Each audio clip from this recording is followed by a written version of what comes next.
What's up, guys? Please raise your hand if you have a question.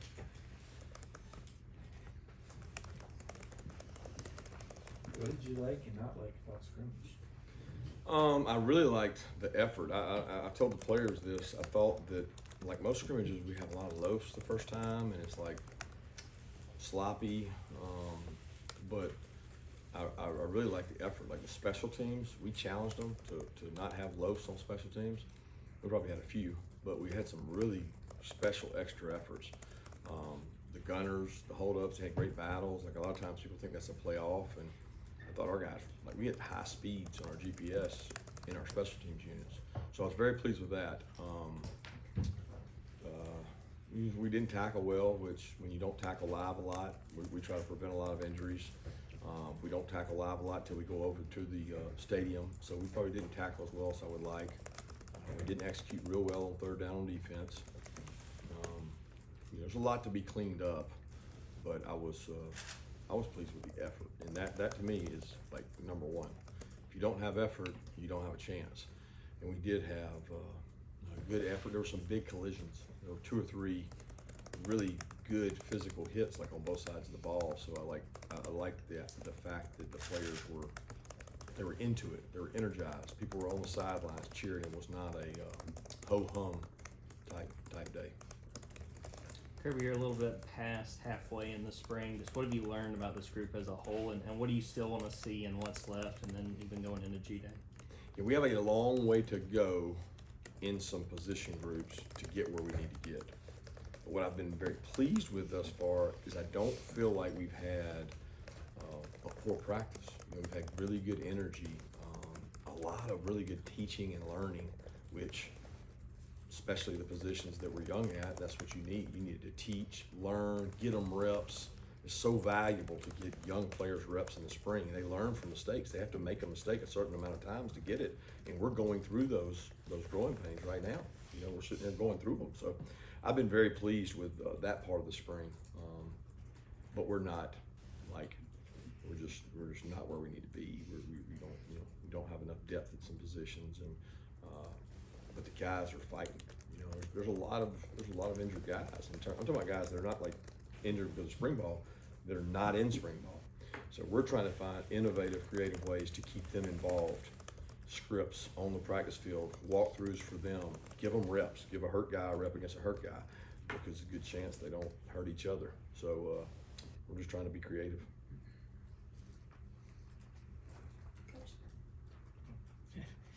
Coach, I know we ask you this all the time this time of year, but did any of the early enrollees kind of catch your eye on Saturday? Hard to really single anybody out. Nobody really. I mean, if I do, y'all will anoint them. I mean, y'all just write about them, just like y'all are gonna do anyway. I mean, y'all take word of mouth. There was stuff written about guys in the scrimmage that was so far from the truth, but whatever. I mean, I think those guys are coming along. I can't sit here and say that any, one, not mid-year wise, like guys that stood out or anything. We got. It was a little bit of anxiety for those guys because first time in the stadium, first time going live. We built it up just for that reason, because sure enough we're going to have anxiety in the fall when we play Oregon. So we want to build that up, simulate that, see how they respond to it. The more times you get to that crescendo, the less negative effect it has. So I thought those guys battled through, made some mistakes, and hopefully we'll see a jump this week.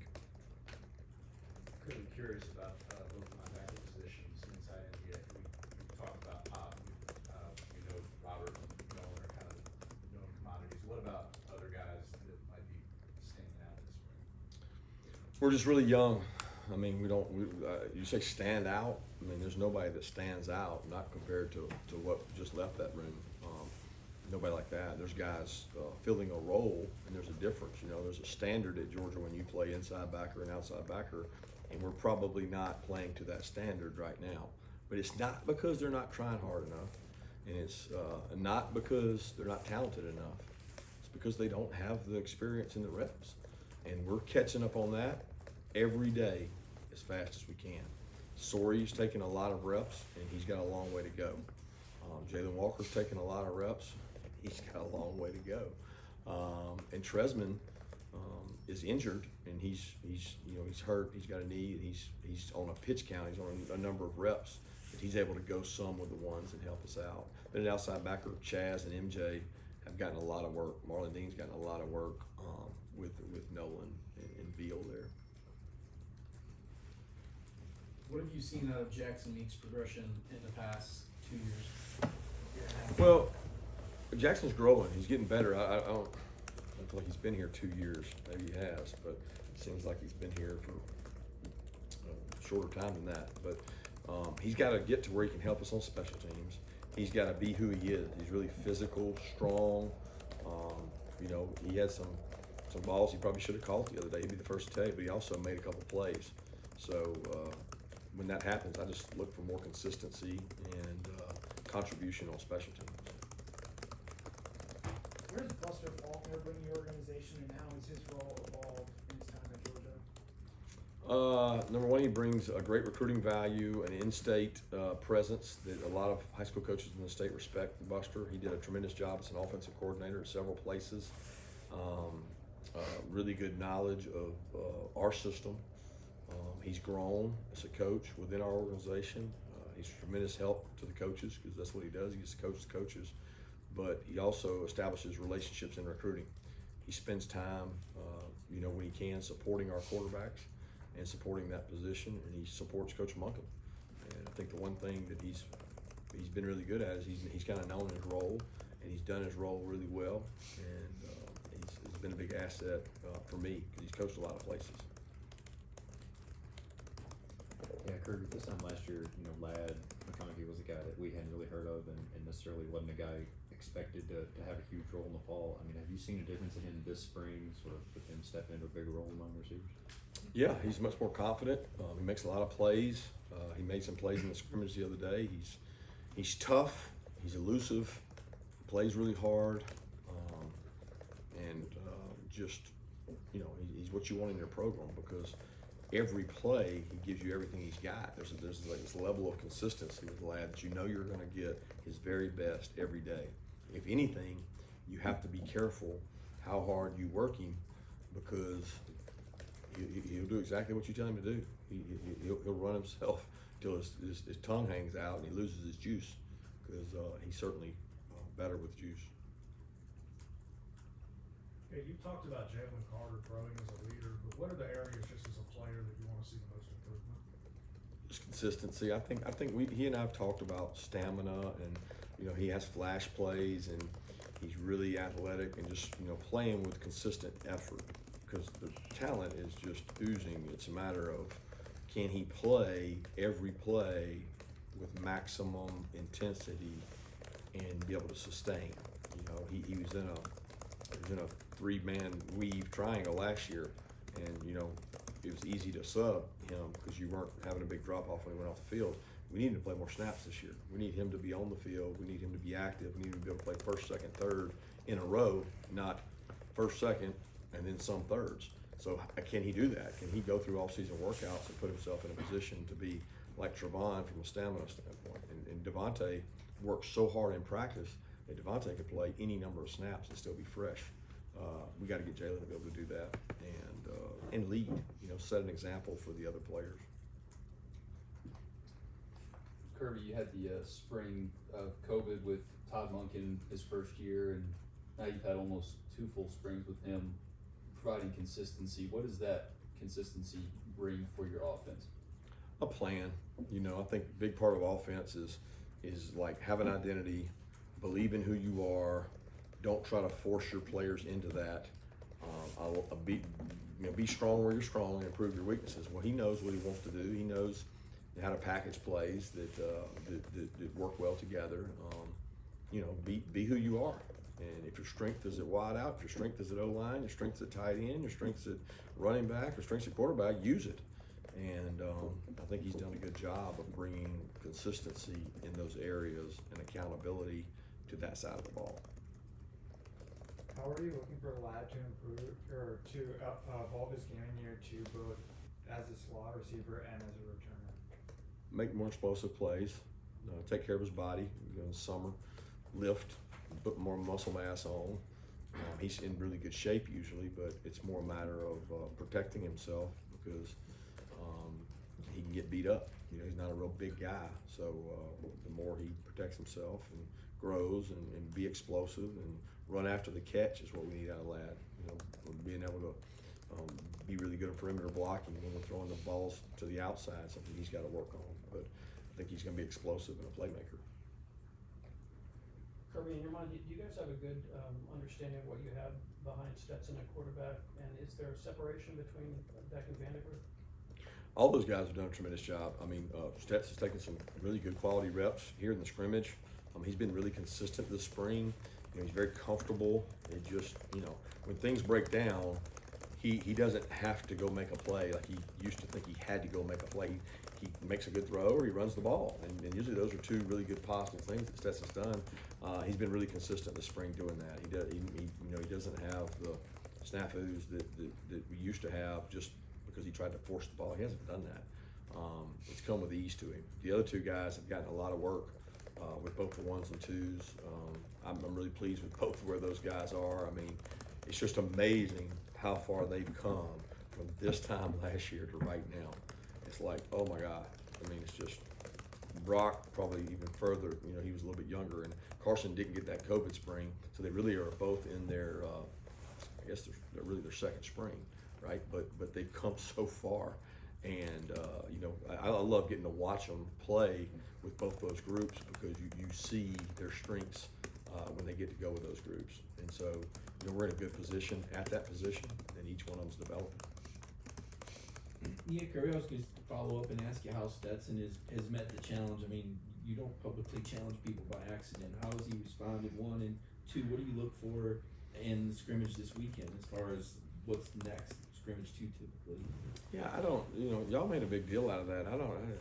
It's like everything is blown out of proportion. I mean, I'm challenging him to do exactly what every player's challenged to do, right? Be the best leader, go to class, make good decisions. I mean, that's not real far-fetched for anybody, but somehow it gets spun into Stetson's like in this doghouse or something. I didn't say any of those things, so I think it gets misled and like misconstrued because when I challenge somebody every day. So Stetson is really, he's taken on the role we've asked him to do. He's been a good leader. He's playing the best football he's played since being here, and he continues to get better. So, I mean, I want to see him continue to do that. And I want him to continue to get reps so he gets growth. But getting those other two guys reps is critical too. So we do a lot of strategic work on reps to make sure those guys are getting better and getting opportunities. Scrimmage 2? Yeah, scrimmage too. I mean, I want to see him continue to get better. I mean, it's like make good decisions. Can you do it consistently?